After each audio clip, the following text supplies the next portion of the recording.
Hello friends, कैसे हैं आप सब? बढ़िया। चलिए फ्रेंड्स, अभी हम देखने जा रहे हैं एब्सोल्यूट वैल्यू अर्थात मॉड्यूलस पर आधारित कुछ महत्वपूर्ण सवाल, कुछ महत्वपूर्ण समीकरण जिन्हें हमें सॉल्व करना है। दोस्तों, इसके पहले के वीडियोस आपने जरूर देख लिए होंगे जिनमें हमने absolute value of any real number किस तरह से डिफाइन होता है उसको हमने देखा, उसके अनेक प्रॉपर्टीज देखी, फॉर्मूले देखे, थ्योरम्स देखे। तो उन तमाम वीडियोस को अगर आपने नहीं देखा है दोस्तों तो जरूर जाइए, इस वीडियो के डिस्क्रिप्शन बॉक्स में आपको उन सभी वीडियोस के लिंक मिल जाएंगे। आप प्लेलिस्ट पे जाकर के भी इसके पहले के सारे टॉपिक्स के वीडियोस देख सकते हैं दोस्तों। तो चलिए जल्दी से शुरू करते हैं इन समीकरणों को सॉल्व करने के लिए, ठीक है। तो चलिए, सबसे पहला क्या दिया दोस्तों, mod of x minus 1 plus mod of x minus 2 is equals to 0। दोस्तों, साफ साफ पता चल रहा है, एकदम देखते साथ इसका कोई भी आंसर बता सकता है। देखो, मॉडुलस की परिभाषा से हमने पढ़ा है कि किसी भी रियल नंबर का mod always greater than equal to 0 होता है, ठीक है। उसी तरह ये मॉड ऑफ x माइनस 2 भी क्या होगा, ग्रेटर देन इक्वल टू 0 होगा। तो जब ये भी ग्रेटर देन इक्वल टू 0, ये भी ग्रेटर देन इक्वल टू 0 और दोनों का योग 0 दिए है, आप खुद सोचो। चलो इसको मैं और थोड़े सरल तरीके से समझाने का प्रयास करता हूं। मान लीजिए कोई दो संख्या है a और b और दोनों का योग 0 है। आप खुद सोचो कि आपको दो संख्याएं दी गई हैं और दोनों का योग 0 दिया गया है, तो ये कब कब कैसे कैसे पॉसिबल हो सकता है। दोनों अगर धनात्मक संख्याएं होंगी तो दोनों का योग 0 कैसे हो सकता है? दो धनात्मक का योग तो पुनः एक धनात्मक होगा। अगर दोनों ऋणात्मक संख्याएं होंगी तो दोनों का योग कैसे 0 हो सकता है? क्योंकि दो अगर ऋणात्मक है तो ऋणात्मक ऋणात्मक जोड़ के ऋणात्मक होगा, तो ये भी पॉसिबल नहीं हो सकता। तो आप खुद बताओ, a plus B equal to 0 लिखा है, इसका मतलब क्या है कि एक धनात्मक होगी एक ऋणात्मक होगी, तो तभी तो प्लस माइनस कट करके 0 हुआ है ना सर, तभी तो प्लस माइनस कट करके 0 मिलेगा ना। तो एक धनात्मक होनी चाहिए, एक ऋणात्मक होनी चाहिए। तो यही बात तो यहाँ पे है। देखो ना, यहाँ पे भी दो आपके पास चीजें दी गई, दोनों का योग 0 है, परंतु बात ये है ना सर कि दोनों मॉडुलस है ना सर, तो नेगेटिव का तो नामो निशान नहीं है, यहाँ पे भूल जाओ, नेगेटिव हो नहीं सकता। तो इसलिए हमने लिखा कि भैया ये भी ग्रेटर देन इक्वल टू 0, ये भी ग्रेटर देन इक्वल टू 0 है। तो इसका मतलब क्या है कि देखो, ग्रेटर देन और इक्वल टू 0, ग्रेटर देन और इक्वल टू 0 मतलब ये भी 0 या 0 से बड़ा है और ये भी 0 या 0 से बड़ा है। आप खुद सोचो, अगर मान लो दोनों 0 से बड़े हुए तो दोनों का योग फिर 0 से बड़ा मिलना चाहिए, 0 नहीं मिलना चाहिए।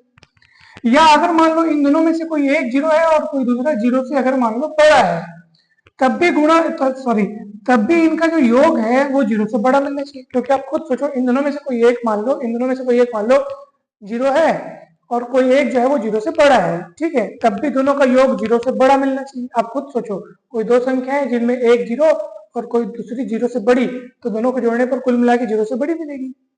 या अगर दोनों दोनों धनात्मक है तो भी 0 से बड़ा मिलेगा, या अगर वो धनात्मक है ये 0 है तब भी 0 से बड़ा मिलेगा। परंतु यहाँ पे तो 0 दिया है ना सर, तो ये सिर्फ और सिर्फ तभी हो सकता है जब ये दोनों खुद 0 होंगे, तभी हो सकता है। तो एकमात्र चांसेस यही हो सकती है बस। तो उसके लिए ये सारी चर्चा हमने की। निगेटिव होने की तो गुंजाइश नहीं है, मॉडुलस है, निगेटिव हो नहीं सकता। दोनों धनात्मक होंगे तब वो भी पॉसिबल नहीं, क्योंकि दोनों धनात्मक होंगे तो धन धन जुड़ करके और धनात्मक संख्या बन जाएगी, है ना भाई, और बड़ी धनात्मक संख्या बन जाएगी, तो वो भी यहाँ पे पॉसिबल नहीं है। तो एकमात्र पॉसिबिलिटी क्या है भैया, ये भी 0 हो जाए, ये भी 0 हो जाए। अगर ये 0 हो रहा है तो x माइनस 1 इक्वल टू 0 है ना भाई, मॉड x इक्वल 0 होता है, फॉर्मूला आपने पढ़ा होगा। तो इसका मतलब x बराबर 0, ठीक है। वैसे यहाँ पे मॉड ऑफ x माइनस 2 क्या हो जाएगा, 0 हो जाएगा। दोस्तों, यहाँ से x इक्वल 1 मिल रहा है, पक्षांतर करने पर यहाँ से x इक्वल 2 मिल रहा है। अब आप खुद सोचो, एक ही समय पर x की ये दोनों वैल्यू एक साथ पॉसिबल तो हो नहीं सकती। आपको यकीन नहीं है तो आप खुद देख लो, क्या x इक्वल 1 इस इक्वेशन को सेटिस्फाई कर रहा है? कि चलो रख के देखते हैं। मान लो 1 आपने रखा तो 1 माइनस 1 शून्य, तो चलो ये शून्य है, छोड़ो, इधर रख के देखो तो 1 माइनस 2 कितना हुआ, -1, -1 का मॉड कितना हुआ, +1।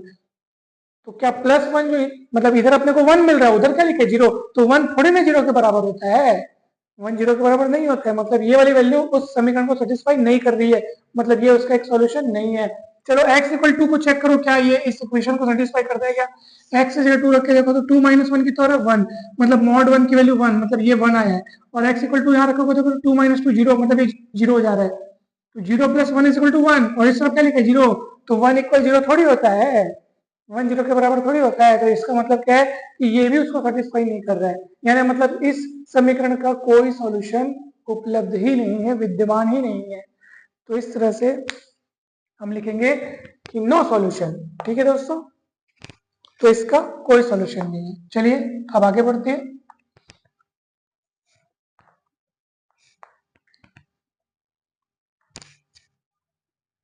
दूसरा सवाल देखिए, बहुत सरल है। देखो क्या लिखा है, 2x² plus mod x minus 1 is equal to 0। दोस्तों ये एक्स स्क्वायर को अपन लिख सकते हैं mod of X square plus mod x minus 1 बराबर 0। Property mod X square is equal to X square, याद रखिएगा ये अपन लगाया वहां पे, क्योंकि ये भी मॉड एक्स था ना, तो वो भी मॉड एक्स हो जाए तो क्या है, फिर सॉल्व करने में सरल पड़ेगा। चलिए मध्य पद का गुणनखंड करके हम इसको सॉल्व करेंगे। मॉड एक्स को लिख सकते हैं 2 mod X minus 1 is equal to 0। चलिए 2 मॉड एक्स स्क्वायर प्लस, अच्छा 2 कॉमन निकाल देते हैं। चलिए 2 मॉड एक्स कॉमन निकल रहा है, देख लो आप, 2 मॉड एक्स कॉमन निकलेगा तो अंदर क्या बचेगा, मॉड एक्स प्लस 1, इधर माइनस 1 कॉमन निकलेगा तो मॉड एक्स प्लस 1 बराबर 0। अब देखो mod x plus 1 mod x plus 1 common, तो इधर बचेगा 2 मॉड एक्स, इधर बचेगा माइनस 1 बराबर 0। अलग अलग 0 के बराबर रखोगे तो मॉड एक्स प्लस 1 बराबर, मॉड एक्स प्लस 1 बराबर 0 और 2 मॉड एक्स माइनस 1 बराबर 0। ठीक है दोस्तों, चलिए आगे बढ़ते हैं। अब यहाँ से आपको मिलेगा मॉड एक्स की वैल्यू -1, जो कि इम्पॉसिबल है, मॉडुलस है भैया, वो ऑलवेज ग्रेटर देन और इक्वल टू 0 रहता है, ऋणात्मक कभी नहीं होता, तो ये वाला तो इम्पॉसिबल है। इधर से देखो मॉड एक्स इक्वल, पहले तो -1 उधर जाएगा तो +1, फिर 2 बटे में आएगा तो 1/2, तो मॉड एक्स इक्वल 1/2 मिल रहा है, इसका मतलब क्या हुआ, एक्स का मान क्या होगा, ±1/2, या आप उसको 1/2 कॉमा -1/2 इस तरीके से आप उसको लिख सकते हो। ये x की वैल्यूज है दोस्तों। ठीक है, यहां से कौन सा फॉर्मूला है आपको पता होगा कि भैया mod x equal a, it implies that x equal plus minus a।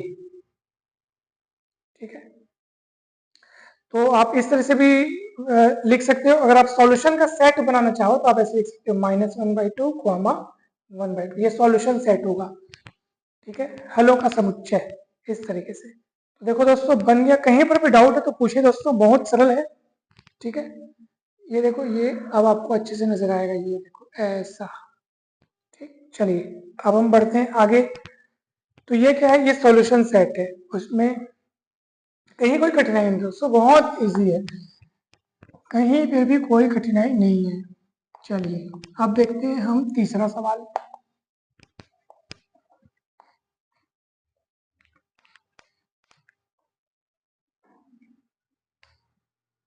तो दोस्तों तीसरा सवाल देखो क्या लिखा है, mod of X square minus 5x plus 6 बराबर mod of x minus 2 mod of x minus 3।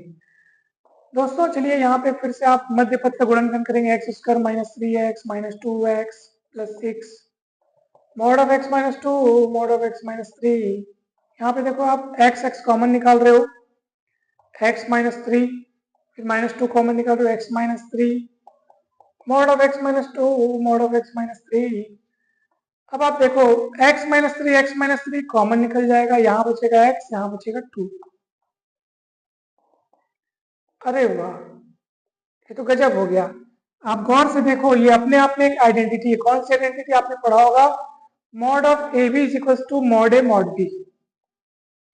तो ये तो सर्वथा सत्य होता है, ये तो अपने आप में एक आइडेंटिटी है, और ये उसी रूप में फिट होता हुआ दिख रहा है। देखो ए की जगह एक्स माइनस 2 को देखो, बी की जगह एक्स माइनस 3 को देखो, तो ये आइडेंटिटी है। जैसे ये ए और बी के समस्त मानों के लिए संतुष्ट है, वैसे ही ये एक्स के सभी मानों के लिए संतुष्ट है। ठीक है, आइडेंटिटी मतलब वही होता है जो सभी मानों के लिए संतुष्ट हो।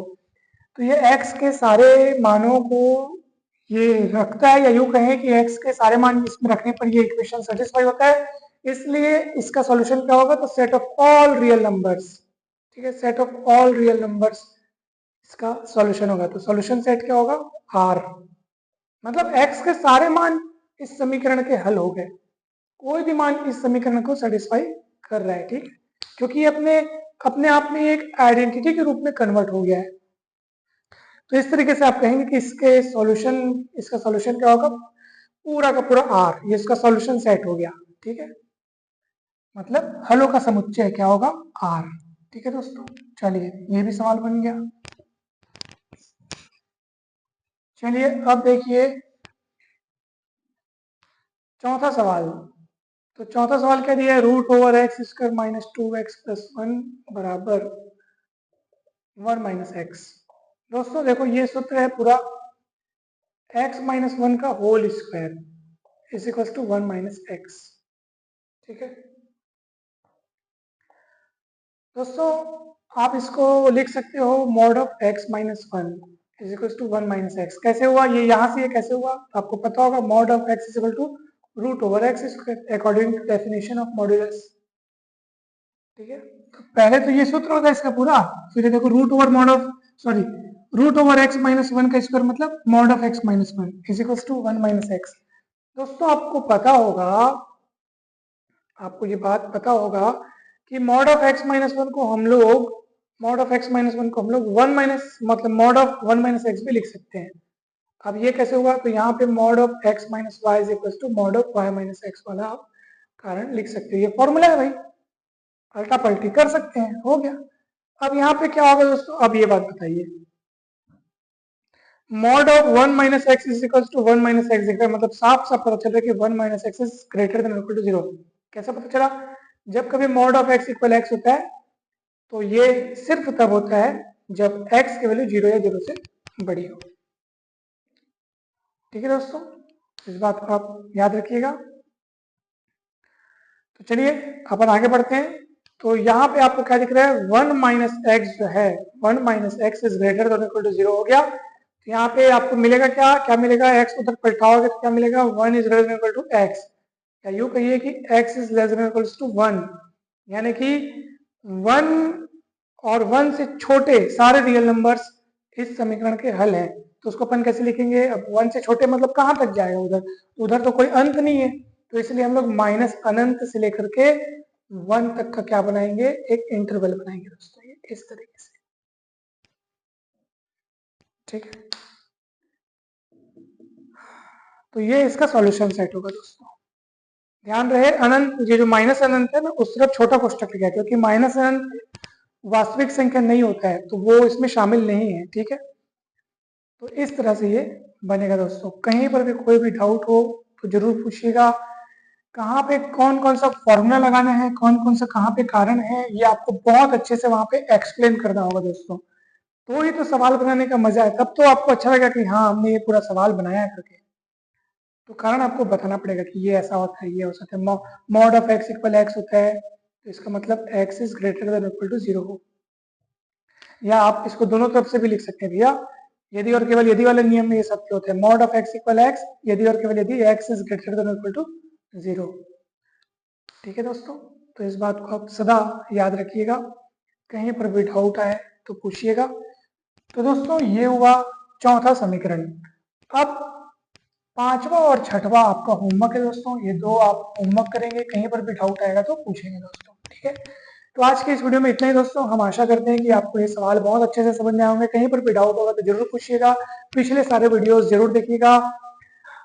अब अगला टॉपिक बहुत इंपॉर्टेंट होने वाला है दोस्तों, बहुत ज्यादा इंपॉर्टेंट होने वाला है, उसको जरूर देखिएगा दोस्तों। ठीक है, तो आप सभी को बहुत बहुत धन्यवाद। वीडियो अच्छा लगता है तो जरूर लाइक करें, चैनल को सब्सक्राइब कर वीडियो को शेयर करें, और चैनल पर आपको मैथ्स के सारे टॉपिक्स के वीडियोस मिल जाएंगे। ये चैनल आपको बीएससी के साथ भी, बीएससी के बाद भी बहुत काम आएगा, 11th 12th के अगर आप स्टूडेंट है तब भी आपको काम आएगा, और अगर आप कॉम्पिटेटिव एग्जाम की तैयारी कर रहे हैं, किसी भी कॉम्पिटेटिव एग्जाम की तैयारी कर रहे हैं तब भी आपको काफी हेल्प करेगा दोस्तों। तो चैनल के साथ जुड़े रहें, सब्सक्राइब कर लें और वीडियोस को दोस्तों तक जरूर शेयर करें। ये दोनों समीकरणों को सॉल्व करके देखें, नहीं बन रहा है, मान लो अगर नहीं बनेगा तो आप मुझे जरूर बताइएगा, तो मैं इनको फिर से आपको समझा दूंगा। ठीक है दोस्तों, इन पर फिर से वीडियो बना दूंगा। तो आप सभी को बहुत बहुत धन्यवाद, थैंक यू सो मच।